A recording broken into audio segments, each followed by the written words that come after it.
کاشان بصیرت کے YouTube channel پہ جس کتاب کو ہم مل کر پڑھ رہے ہیں اس کا نام ہے فاطمہ زہرا سلام اللہ علیہا طلوع سے غروب تک۔ آئیے یہ پارٹ نمبر 34 ہے جس میں ہم صفحہ نمبر 347 کا مطالعہ کرنے جا رہے ہیں۔ اور یہ بتاتی چلوں کہ اس وقت ہم نے لاسٹ آڈیو میں جو ریڈنگ کا آغاز کیا تھا وہ ٹاپک چل رہا ہے باغ فدق۔ فدق کے حوالے سے مختلف دلائل اور بہت ساری حقیقتیں ہم تک پہنچ رہی ہیں۔ پیج 347 ہم اس پیراگراف سے آغاز کرتے ہیں۔ لکھا ہے جابر بن عبداللہ انصاری اور جریر بن عبداللہ الجبلی جبلی مسجد نبوی میں آئے اور ان دونوں نے دعویٰ پیش کیا کہ رسول اللہ صلی اللہ علیہ وآلہ وسلم نے ان سے مال کا وعدہ فرمایا تھا۔ حکومت نے ان دونوں کو ادائیگی کر کے رسول اللہ صلی اللہ علیہ وآلہ وسلم کا وعدہ پورا کر دیا۔ اس دوران حضرت فاطمہ زہرا سلام اللہ علیہا دختر پیغمبر صلی اللہ علیہ وآلہ وسلم مسجد نبوی میں تشریف لائیں اور فدق و خمس اور مال غنیمت کا مطالبہ کیا۔ حکومت نے آپ سے کہا، اے رسول اللہ صلی اللہ علیہ وآلہ وسلم کی دختر، اپنے دعوے کے لیے گواہ پیش کیجیے۔ حضرت فاطمہ زہرا سلام اللہ علیہ نے قرآنی آیات پیش کی اور فرمایا، آپ نے جابر بن عبداللہ اور جریر بن عبداللہ بجلی کو تو نہیں جھٹلایا، انہیں صادق تسلیم کیا اور ان سے گواہ بھی طلب نہیں کیا، حالانکہ میں نے اللہ کی کتاب میں سے دلائل دیے ہیں، آپ انہیں قبول نہیں کرتے، اس کی کیا وجہ ہے؟ اس گفتگو کے بعد حکومت نے گواہ طلب کیے اور حضرت فاطمہ زہرا سلام اللہ علیہ نے بطور گواہ امام علی علیہ السلام، حسنین شریفین علیہ السلام اور ام ایمن اور اسماء بنت امیس کو پیش کیا۔ ان دنوں اسماء بنت امیس حضرت ابوبکر کے عقد میں تھیں۔ ان تمام شخصیات نے حضرت فاطمہ زہرا سلام اللہ علیہ کے حق میں گواہی دی۔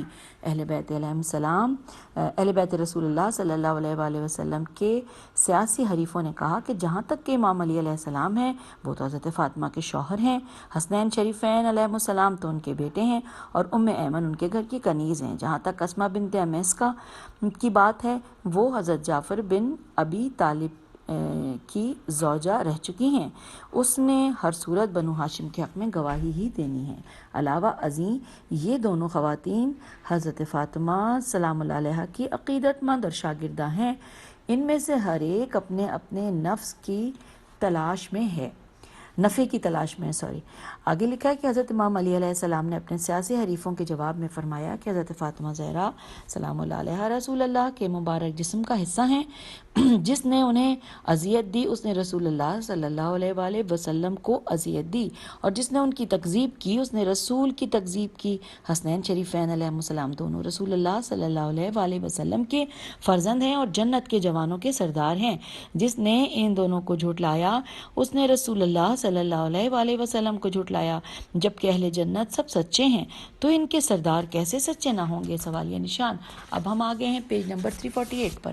لکھا ہے جہاں تک میری بات ہے تو رسول اللہ صلی اللہ علیہ وآلہ وسلم نے میرے بارے میں فرمایا تھا کہ اے علی، آپ مجھ سے ہیں اور میں آپ سے ہوں، اور آپ میرے دین اور دنیا کے بھائی ہیں۔ جس نے آپ کو قبول نہ کیا اس نے مجھے قبول نہ کیا، جس نے آپ کی اطاعت کی اس نے میری اطاعت کی، اور جس نے آپ کی معصیت کی اس نے میری معصیت کی۔ رسول اللہ صلی اللہ علیہ وآلہ وسلم نے حضرت ام ایمن کے بارے میں فرمایا تھا کہ وہ اہل جنت میں سے ہیں۔ رسول اللہ صلی اللہ علیہ وآلہ وسلم نے اسماء بنت امیس کو اور ان کی اولاد کے حق میں دعائے خیر کی تھی۔ Inverted comma close. آگے لکھا ہے حکومت نے وہی جواب دیا جس طرح کہ پہلے کہا تھا کہ آپ نے جو کچھ اپنے بارے میں کہا ہے ٹھیک ہے، لیکن ان لوگوں کی گواہی جو اپنے فائدے کے لیے دے رہے ہوں قبول نہیں کی۔ آگے لکھا ہے حضرت امیر علیہ السلام نے فرمایا، جب تم لوگ ہماری منزلت و مقام کو جانتے ہو اور ہمارے فضائل سے انکار بھی نہیں کرتے ہو، ہماری گواہی اور رسول اللہ کی گواہی کو بھی قبول نہیں کرتے، تو پھر میں کہوں گا کہ انا للہ و انا الیہ راجعون۔ جب ہم نے اپنی ملکیت کا دعویٰ کیا تو آپ لوگوں نے ہم سے گواہ طلب کیے، کون ہے جو ہماری مدد و نصرت کرے؟ آپ لوگوں نے اللہ اور اس کے رسول کی حکومت پر ہجوم کیا اور اس حکومت کو رسول اللہ صلی اللہ علیہ وآلہ وسلم کے خانہ اقدس سے نکال کر اس کے غیر کے گھر میں لے گئے ہو، اور اس امر پر نہ تو تم نے گواہ طلب کی اور نہ کوئی دلیل طلب کی۔ آگے سورہ شعراء کی آیت لکھی ہے جس کا ترجمہ پڑھنے جا رہی ہوں، انورٹڈ کاما، کہ اور جن لوگوں نے ظلم کیا ہے انہیں عنقریب معلوم ہو جائے گا کہ وہ کس جگہ لوٹائے جائیں گے۔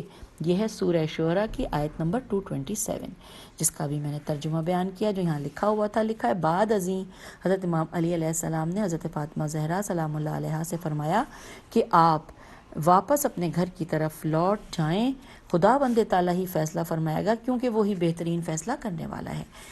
اب آگے لکھا ہے اگلے پیراگراف میں کہ جب سیدۃ النساء العالمین حضرت فاطمہ زہرا سلام اللہ علیہا نے دیکھا کہ ان کے والد گرامی نے اپنی زندگی میں اللہ کے حکم سے انہیں فدق کی جاگیر ہدیہ کی تھی، رسول اللہ صلی اللہ علیہ وآلہ وسلم کی رحلت کے بعد حکومت نے ان کی ملکیت پر قبضہ کر لیا۔ انہوں نے اپنی ملکیت پر گواہ پیش کیے، لیکن حکومت وقت نے ان کے پیش کردہ گواہوں کو قبول نہ کیا اور انہیں ان کا حق نہ ملا۔ پیغمبر صلی اللہ علیہ وآلہ وسلم کی دختر فرزانہ نے اپنے حق کی بازیابی کے لیے ایک دوسرا راستہ اختیار کیا، اور آپ کے نزدیک یہ دوسرا راستہ میراث کا راستہ تھا کہ جو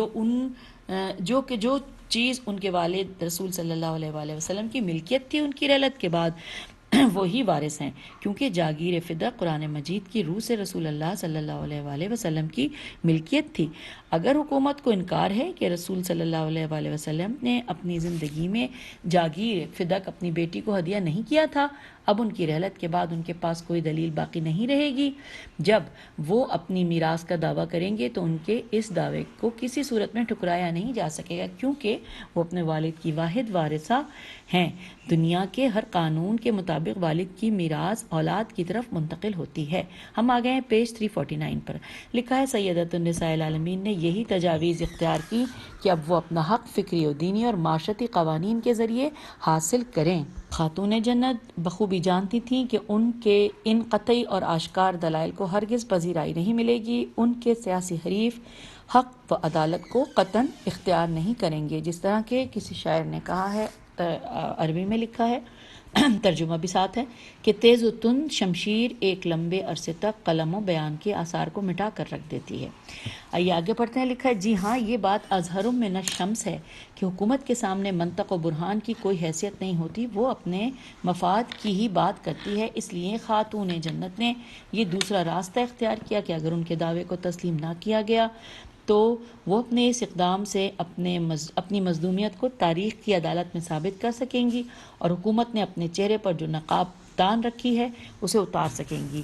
اس لیے آپ نے فیصلہ فرمایا کہ وہ مسجد نبوی میں جا کر لوگوں کے مجمع میں ایک تاریخی خطبہ دیں اور اپنے حکیمانہ اہداف کو ثابت کریں۔ اب آگے ہیڈنگ ہے مطالبہ فدق میں چند راز۔ آئیے جانتے ہیں تاریخ کے جھروکوں میں کیا ہے۔ لکھا ہے ممکن ہے کہ بعض لوگ یہ خیال کریں کہ سیدۃ النساء العالمین کائنات کی پارسا ترین خاتون تھیں، انہیں دنیاوی زرق و برق سے کوئی دلچسپی نہ تھی، ان کا قلب مبارک اس فانی دنیا میں اور اس کے جلووں سے دور، بہت دور تھا۔ کیا وجوہات تھیں کہ جن کی بنا پر خاتون جنت نے اپنے حقوق کی بازیابی کے لیے یہ تاریخی اقدام اٹھایا؟ آپ نے جاگیر فدق کے حصول کے لیے اس قدر مطابعت اور اصرار کیوں فرمایا، جبکہ آپ کا نفس ان مادی اشیاء یعنی کھیت و کھلیان اور باغ و بوستان کی حدود و قیود اور ان کی ملک و ملکیت سے آزاد تھا؟ پھر لکھا ہے کہ خاتون جنت اور ان کے خاندان کی دیدگاہ میں یہ دنیا اور اس کی قیمت خنزیر کی ہڈی کے ٹکڑے سے جو ایک مجذوم کے منہ میں ہو حقیر تر تھی، وہ اور مچھر کے پر سے پست تر تھی۔ آپ سلام اللہ علیہ کے ہاں وہ کون سا عمل تھا جس کی بنیاد پر آپ نے جاگیر فدق کا مطالبہ فرمایا؟ اب ہم جا رہے ہیں پیج نمبر 350 پر۔ لکھا ہے حضرت فاطمہ زہرا سلام اللہ علیہ عالمین کی عورتوں کی سید و سالار تھیں۔ آپ انسانیت و معنویت میں بلند و بالا مقام رکھتی تھیں۔ آپ بخوبی جانتی تھیں کہ وہ اپنے حق کے حصول کے لیے جس قدر شدید سے شدید تر جد و جہد کریں انہیں اپنا حق ملنے والا ہے۔ یہاں کچھ سوالات پیدا ہوتے ہیں کہ جب حالات یہ تھے تو پھر سیدہ طاہرہ صدیقہ نے یہ تاریخی اقدام کیوں اٹھایا؟ سوالیہ نشان۔ ان سوالات کے جوابات ممکنہ حد تک جو اذہان میں آتے ہیں وہ درج ذیل ہیں۔ اچھا سامعین، اب یہاں میں آپ کو بتا دوں کہ یہ جو سوال کیا گیا ہے تو ان سوالوں کے جواب میں یہاں پر جو دیے گئے ہیں ٹوٹل میں آپ کو بتا دوں وہ 7 جواب دیے گئے ہیں۔ تو آئیے ہم مل کر پڑھتے ہیں۔ پہلا، پہلا جواب یہ ہے کہ حکومت نے فوراً حضرت سیدہ زہرا سلام اللہ علیہا کی ملکیت و میراث کو اپنے قبضے میں لے لیا۔ اس اقدام سے حکومت کا مقصد یہ تھا کہ اہل بیت رسول صلی اللہ علیہ وآلہ وسلم کو اقتصادی و مالی طور پر کمزور کر دیا جائے تاکہ امام علی علیہ السلام فقر و تہی دستی سے دوچار ہو جائیں اور ان کی مرکزیت ختم ہو جائے، اور جو لوگ ان سے مالی استفادہ حاصل کرتے ہیں وہ ان سے منتشر ہو جائیں۔ اس طرح ان کی مادی اور دنیاوی جاہ و منزلت باقی نہ رہے، کیونکہ رسول اللہ صلی اللہ علیہ وآلہ وسلم کی زندگی میں جب کچھ لوگوں نے رسول اللہ صلی اللہ علیہ وآلہ وسلم کو اقتصادی طور پر کمزور کرنے کی کوشش کی تو اللہ تعالیٰ نے اپنے فرمان سے ان کی سازش کو بے نقاب کر دیا تھا۔ اس میں حوالے کے لیے سورہ منافقون کی آیت نمبر 7 لکھی ہوئی ہے، اور میں ترجمہ پڑھنے لگی ہوں۔ لکھا ہے، جو لوگ رسول اللہ صلی اللہ علیہ وآلہ وسلم کے ارد گرد موجود ہوں تو کوئی چیز خرچ نہ کیجیے تاکہ وہ پراگندہ ہو جائیں۔ یہاں پر ترجمہ مکمل ہوا۔ اب اگلا جو پوائنٹ ہے وہ دوسرا میں پڑھنے جا رہی ہوں۔ لکھا ہے، فدق کی زمینوں اور باغات کا سالانہ محصول کوئی معمولی محصول نہیں تھا۔ ابن ابی الحدید نے اپنے زمانے کی بات کرتے ہوئے لکھا ہے کہ فدق کے کھجور کے باغات کوفے کے کھجور کے باغات کے برابر تھے۔ علامہ مجلسی نے بیان کیا ہے کہ جاگیر فدق کی سالانہ آمدنی 24,000 دینار تھی۔ ایک دوسری روایت کے مطابق 70,000 دینار سالانہ آمدنی تھی۔ شاید سالانہ محصول کا اختلاف سالوں کے اختلاف کی بنیاد پر ہو۔ فدق اور اس کی زمینوں کی سالانہ آمدنی ایک بہت بڑی مالی ثروت تھی جس سے چشم پوشی کسی صورت میں بھی صحیح نہیں تھی۔ اب تیسرا جو یہاں پہ پوائنٹ ہے وہ بھی میں پڑھ دیتی ہوں۔ لکھا ہے کہ حکومت کا خیال تھا کہ اگر فاطمہ زہرا سلام اللہ علیہ کا جاگیر فدق والا مطالبہ تسلیم کرتے ہیں تو اس مطالبے کے تسلیم ہونے کے بعد وہ اپنے شوہر نامدار کے لیے خلافت و حکومت کا مطالبہ کریں گی، کیونکہ جس طرح فدق اور دوسری زمینیں ان کے والد گرامی رسول اللہ صلی اللہ علیہ وآلہ وسلم کی ملکیت تھیں، اسی طرح ولایت و حکومت بھی رسول اللہ صلی اللہ علیہ وآلہ وسلم کی ملکیت تھی، تو انہیں ان کا یہ مطالبہ بھی تسلیم کرنا پڑے گا۔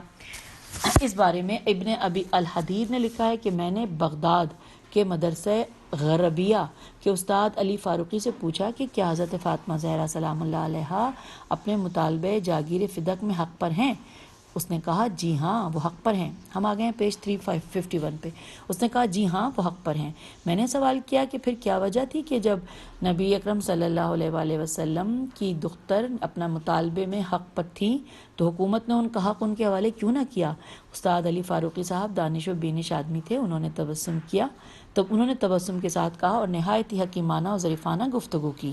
اگر حکومت حضرت فاطمہ زہرا سلام اللہ علیہا کا جاگیر فدق کا مطالبہ تسلیم کر لیتی تو وہ دوسرے دن ان کے پاس آتی اور اپنے شوہر نامدار کے لیے حکومت و خلافت کا مطالبہ کرتی کہ حکومت و خلافت ان کے شوہر کا حق ہے، وہ واپس کیجئے۔ پھر حکومت کے پاس کوئی عذر باقی نہ رہتا، کیونکہ جب وہ اپنے پہلے مطالبے میں حق پر تھیں تو اپنے دوسرے مطالبے میں بھی حق پر ہوتی، انہیں کسی گواہ کی ضرورت بھی نہ ہوتی۔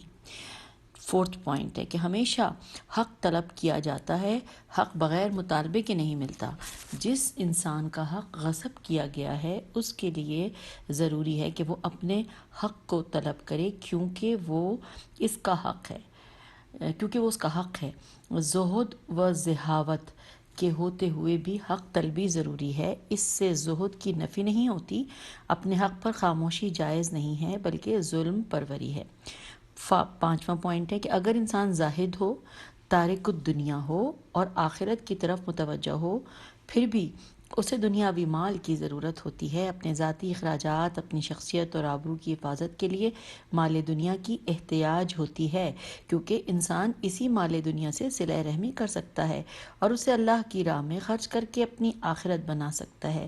کیا آپ نے رسول اللہ صلی اللہ علیہ وآلہ وسلم کی سیرت نہیں پڑھی؟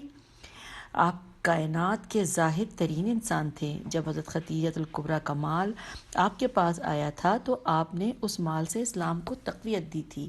گزشتہ صفحات میں یہ بحث آپ پڑھ چکے ہیں۔ خاندان اہل بیت کی یہی غرض تھی کہ وہ اپنی میراث و ملکیت سے اسلام اور مسلمانوں کی خدمت کر کے اپنے رب کی خوشنودی حاصل کریں۔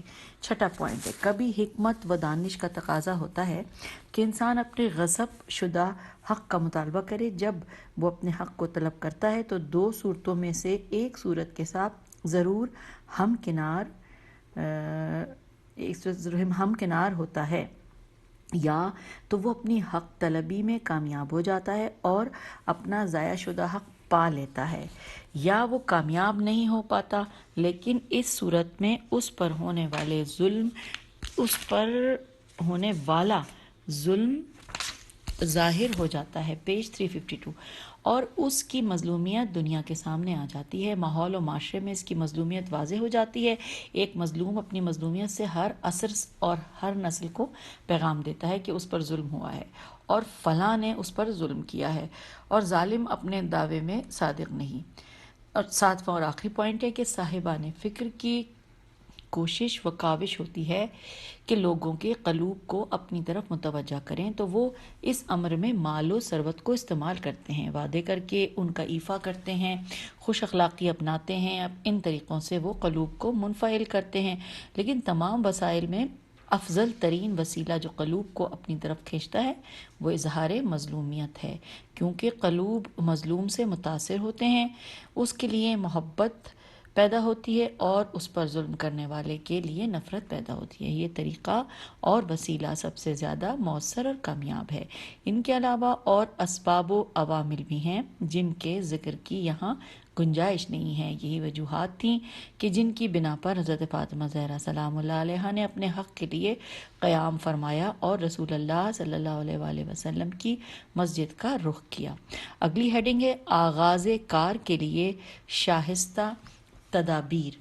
لکھا ہے رسول اللہ صلی اللہ علیہ وآلہ وسلم کی دختر فرزانہ نے اپنے حق کے لیے مسجد نبوی کا رخ کیا، حاکم کے گھر کا رخ نہ کیا۔ آپ نہیں چاہتی تھیں کہ صرف حاکم کے ساتھ گفتگو ہو، بلکہ آپ چاہتی تھیں کہ اسلامی مرکز میں جائیں اور مسلمانوں کے انبوہ کثیر میں اپنے حق کا مطالبہ کریں۔ اس لیے آپ نے مسجد نبوی کا رخ کیا اور وقت بھی تعین فرمایا۔ آپ اس وقت مسجد نبوی میں تشریف لائیں جب مسجد لوگوں سے کھچا کھچ بھری ہوئی تھی، مہاجرین و انصار سبھی موجود تھے۔ جب آپ مسجد کی طرف تشریف لے گئیں تو خواتین کی ایک جماعت آپ کے ہمراہ تھی۔ خواتین نے آپ کو ہر طرف سے گھیر رکھا تھا۔ مسجد میں پردے کا اہتمام کیا گیا کیونکہ آپ حبیبِ رسول صلی اللہ علیہ وآلہ وسلم تھیں اور فخر مخدرات اور سیدۃ المحجبات تھیں۔ اگلی ہیڈنگ ہے خاتون جنت پیکر دانش و بینش۔ لکھا ہے جب حکومت نے دیکھا کہ پردے کے پیچھے رسول اللہ صلی اللہ علیہ وآلہ وسلم کی دختر فرزانہ اپنے خاندان کی خواتین کے ہمراہ تشریف فرما ہیں، حکومت کو معلوم تھا کہ وہ کائنات کے فصیح ترین انسان کی دختر ہے اور خود ان کی اپنی ذات اس جہان کی تمام خواتین سے فصیح تر ہے۔ اب حکمرانوں کے لیے ان کا پرفصاحت احتجاج سننا ناگزیر ہو گیا تھا۔ دختر پیغمبر صلی اللہ علیہ وآلہ وسلم کا خطاب ہر لحاظ سے منظم و دقیق و عمیق تھا، ہر قسم کے تزلزل و اضطراب سے پاک تھا، اس میں نہ کہیں مغالطہ تھا اور نہ بزلہ گوئی تھی، پیج 353، نہ بزلہ گوئی تھی اور نہ آپ نے اپنے خطاب میں تند و تیز، تان و تشنیع سے کام لیا۔ آپ نے اپنی عزت و عظمت اور مقام و منزلت اور اپنی عرفہ و اعلیٰ شخصیت کو سامنے رکھ کر خطاب فرمایا کہ مبادا کل ان کی شخصیت پر کسی قسم کا حرف نہ آئے۔ سیدہ طاہرہ صدیقہ کبریٰ کا خطبہ ایسا معجزہ ہے جو کائنات پر بھاری اور جس نے قیامت کے سورج کے طلوع ہونے تک باقی رہنا ہے۔ یہ خطبہ اسلامی ثقافت کا خورشید خاور ہے۔ آگے لکھا ہے کہ آپ نے اپنا یہ خطبہ بھرپور مہارت اور توانائی سے شروع کیا اور اس کا اختتام بھی عہد ساز و تاریخ ساز طریقے سے کیا کہ جس کا اثر ہر عصر اور ہر نسل تک باقی رہے گا۔ سامعین، یہ جو ورڈ ہے نا کہ جس کا اثر وہ ہے کہ جو انفلوئنس کہتے ہیں جسے، جو سے ہے، الف سے رے، اور اس کے بعد دوبارہ جو اثر کا ورڈ میں نے بولا وہ عین سواد رے تھا، یعنی ہر زمانے۔ اچھا آگے چلتے ہیں، لکھا ہے کہ آپ سلام اللہ علیہ کا یہ جاویدانہ خطاب فصاحت و بلاغت، حلاوت بیان، دل نشیں منطق، استدلالی قوت، متانت دلیل اور ترتیب و تنظیم سخن کا حسین مرقع ہے۔ آپ نے اپنے خطاب میں انواع و اقسام کے استعاروں اور کنایوں کا استعمال بھرپور ہنرمندی سے فرمایا ہے۔ آپ کا خطبہ جہاں مختلف بحثوں کا حسین امتزاج ہے، وہاں آپ نے اپنے اہداف کو بھی مرکوز رکھا۔ قلم میں وہ طاقت ہی نہیں ہے کہ جو اس ملکوتی خطاب کی منظر نگاری کر سکے۔ حضرت سیدہ طاہرہ سلام اللہ علیہا روشن دلائل و قاطع براہین اور استدلال سے مسلح تھیں۔ صحابہ کرام مسجد نبوی میں جمع تھے، سبھی آپ کی ملکوتی گفتگو سننے کے لیے بے چین و بے قرار تھے کہ اس گفت و شنید کے بعد نتیجہ کیا سامنے آئے گا۔ انہوں نے آج تک ایسا بے نظیر دن نہیں دیکھا تھا۔ وہ انتہائی بے صبری کے ساتھ لمحہ لمحہ شمار کر رہے تھے کہ نبی کی بیٹی کس لمحے اپنے خطبے کا آغاز فرماتی ہیں۔ خاتون جنت اس مقام پر تشریف فرما ہوئیں جو آپ کے لیے پس پردہ بنائی گئی تھی۔ شاید کہ آپ اپنے بابا رسول اللہ صلی اللہ علیہ وآلہ وسلم کی رحلت کے بعد پہلی دفعہ اس صورت میں مسجد میں آئی تھیں۔ یہ اگلا پیراگراف ہے کہ یہ کوئی مقام تعجب نہیں ہے کہ جب آپ مسجد میں تشریف لائیں تو آپ کو اپنے والد مہربان کی یاد نے ایک دفعہ تڑپا کر رکھ دیا۔ آپ سلام اللہ علیہ نے ایک پردرد آہ بھری، میرے قلم میں وہ طاقت و توانائی نہیں ہے کہ جو اس جانسوز نالے کے اثر کو احاطہ تحریر میں لا سکے کہ اس نے حاضرین کے قلوب کو کس قدر متاثر کیا۔ جی ہاں، صرف ایک نالہ و فریاد جو کلام سے خالی تھا، اس نے کس طرح لوگوں کے عواطف و احسانات کو پرانگیختہ کیا۔ حاضرین کی آنکھوں میں بے اختیار آنسو آ گئے اور ان کی آنکھوں سے سیلاب اشک رواں دواں ہو گئے۔ آگے لکھا ہے، میں نہیں جانتا کہ اس جانسوز نالے کا مفہوم کیا تھا، سوالیہ نشان۔ خاتون جنت کی ایک آہ سے اشکوں کی موج کیوں جاری ہوئی؟ پیج 354 پہ ہم آ گئے۔ اشکوں کی موج کیوں جاری ہوئی اور لوگوں کو کس طرح گریے پر مجبور کر دیا؟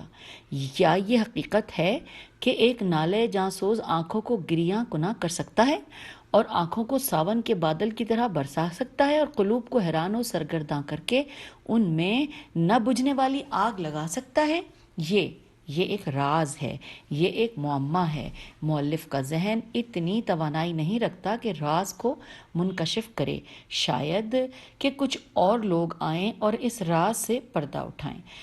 سامعین، اب اگلی ہیڈنگ ہے تاریخ ساز خطبے کے مصادر۔ آئیے ہم پڑھتے ہیں۔ لکھا ہے کہ اس سے قبل کہ ہم معصومہ عالم سلام اللہ علیہ کے اس عہد ساز خطبے کو پیش کریں، بہتر ہے کہ پہلے اس خطبے کے مصادر و روات کو بیان کریں، جیسے شیعہ اور سنی اکثر محدثین مورخین نے روایت کیا ہے، تاکہ ہم معلوم کر سکیں کہ اس ملکوتی خطبے کی خاندان وحی کے ہاں کتنی اہمیت ہے۔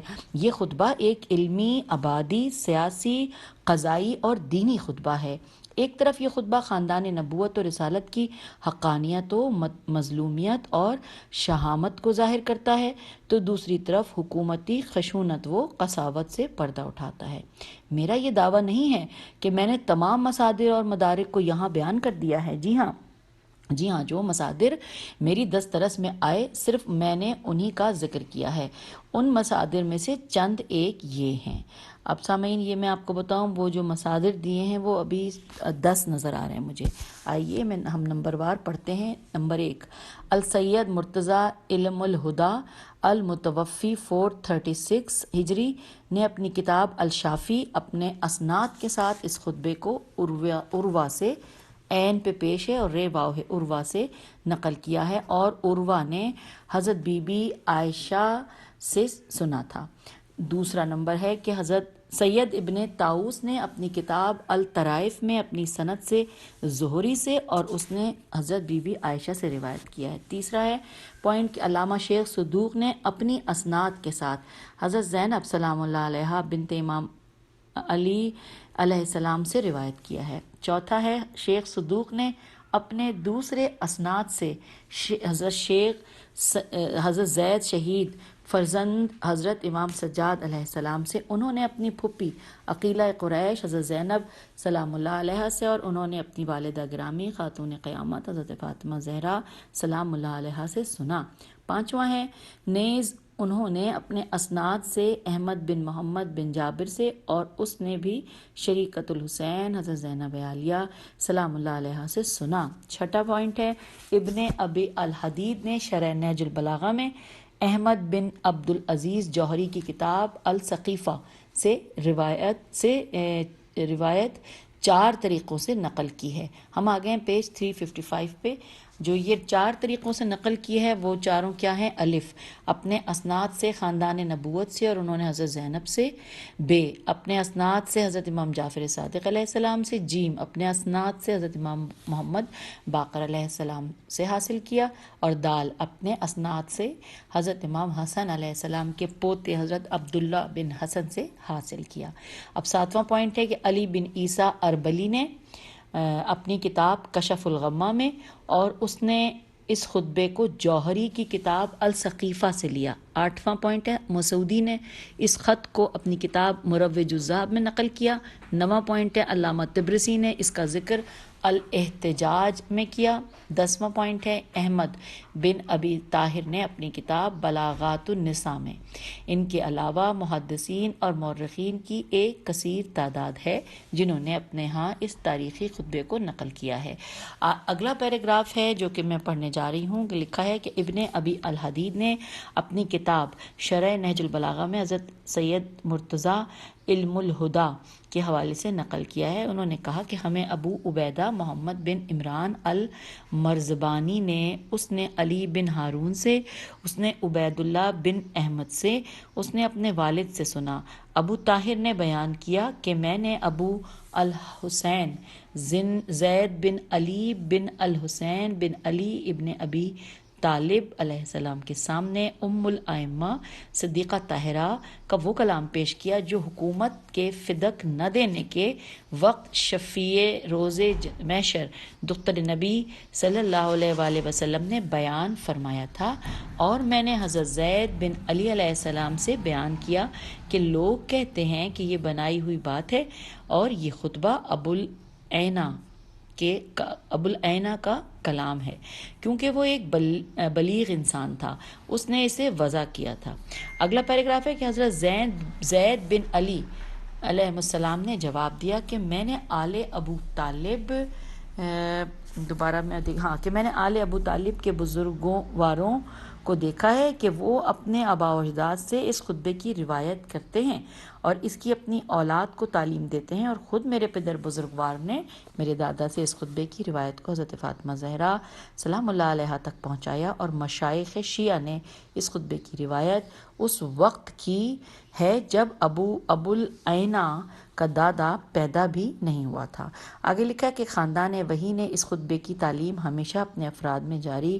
حسین بن الوان عین لام واو الف نون نے عطیہ اوفی عین واو فے چھوٹی سے روایت کی ہے کہ انہوں نے عبداللہ بن حسین ہے یا حسین بن حسن کو اپنے باپ سے اس خطبے کو روایت کرتے ہوئے سنا ہے، حسن بن حسین ہوگا، سنا ہے۔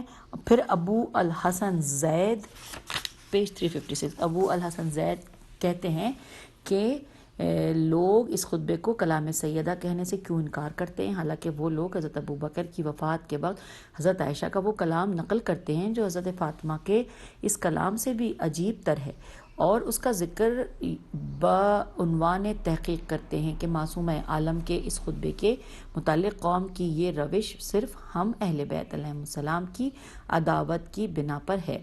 پھر سید مرتضیٰ فرماتے ہیں کہ یہ خطبہ اسی عنوان سے مختصر طریقوں اور کثیر جہتوں سے ذکر کیا گیا ہے۔ جو شخص تمام طریقوں کو معلوم کرنا چاہتا ہے تو وہ ان تمام کتب کی طرف رجوع فرمائے جن کتب میں یہ واقعہ مذکور ہے۔ اگلا پیراگراف ہے کہ کتاب بلاغات النساء کے مؤلف ابو الفضل احمد بن ابی طاہر نے اپنی کتاب میں نقل کیا ہے کہ مجھ سے دیار مصر کے رہنے والے ایک شخص جعفر بن محمد نے، جن کی مجھ سے رافقہ میں ملاقات ہوئی تھی، بیان کیا کہ اس نے اس کے والد سے بیان کیا کہ اس سے اس کے والد نے اور اس سے موسیٰ بن عیسیٰ نے اور اس سے عبداللہ بن یونس نے اور اس سے جعفر بن احمد نے اور اس سے زید ابن علی نے اور ان سے ان کی پھپھی حضرت زینب بنت امام علی علیہ السلام نے بیان کیا ہے۔ آگے ہے کہ حضرت زینب بنت علی علیہ السلام فرماتی ہیں کہ جب حضرت سیدہ زہرا سلام اللہ علیہ کو حکومت کے فدق نہ دینے کے فیصلے کا علم ہوا تو آپ نے مقنا اوڑھا اور اپنے خاندان کی خواتین کی ایک جماعت کے ساتھ گھر سے برآمد ہوئیں۔ صاحب بلاغات النساء نے اس روایت کے آغاز کرنے سے پہلے یہ عبارت لکھی ہے کہ میں نے ابو الحسین زید بن علی ابن الحسین ابن ابی طالب علیہ السلام کے سامنے بنت سید البشر کا وہ کلام جو انہوں نے جاگیر فدق پر حکومتی قبضے کے موقع پر ارشاد فرمایا تھا ذکر کیا اور ان سے عرض کیا کہ یہ قوم گمان کرتی ہے۔